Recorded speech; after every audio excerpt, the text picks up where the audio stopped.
یکی از حسنایی که باقلوا باید داشته باشد این است که خوشمزه باشه.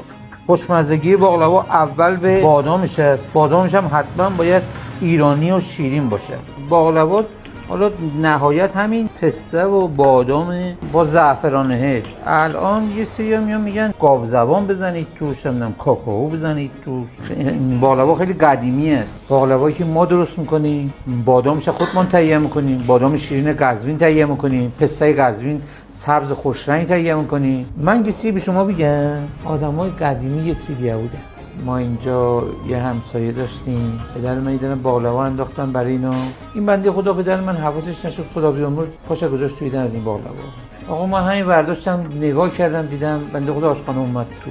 گفت باقلوای ما حاضر است. بله باقلوای شما همین است که اینجوری شده. علیش گفت شما چقدر دستمزد میگیرید برای اینا؟ مثلا پدر من بنده خدا گفتش 50 تومن. در بود 50 تومن داد به پدر من، باقلوا رو زد زیر بغلش رفت. هر چی ما از التماس کردیم به این هاش خانم تو رو خدا نبری. گفت نه آقا قسمت اینجوری بوده. من به داماداش گفتم، به دختراشم گفتم. الان در قید حیاتم شیرزن است خدا وکیلی.